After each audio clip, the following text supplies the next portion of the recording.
রংপুর বিভাগের পীরগাছাতে দেখা গেছে। পীরগাছা উপজেলায় আপনার ইটাকুমারী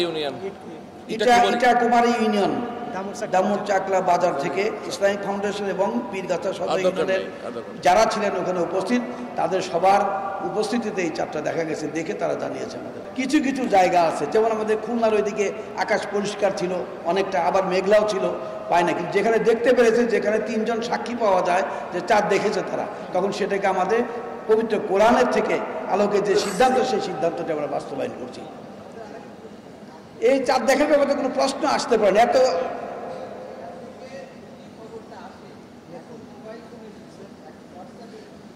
এখন আপনাকে বিশ্লেষণ করবো, বলেন, রাখেন, আমি বুঝতে পারছি আপনার কথাটা, বুঝতে পারছি, আমি বলছি। আমরা কি জেলাকে বলি, জেলা উপজেলাকে বলে, উপজেলা যে ইউনিয়নে হয়েছে সেই ইউনিয়নের বলে, সেই ইউনিয়ন থেকে মেসেজটা আবার তারা নিয়ে লিখিত নিয়ে তারা আবার জানায় ও উপজেলা নির্বাহী অফিসার, উপজেলা নির্বাহী অফিসার জানায় আবার জেলা প্রশাসকে, জেলা প্রশাসন তারপর আবার সেটা লিখিত দেয়। বিনা লিখিত তো আমরা নিই না, এটা সিস্টেমে আনতে একটু সময় লাগে, এটাই হলো সবচেয়ে বড় কথা।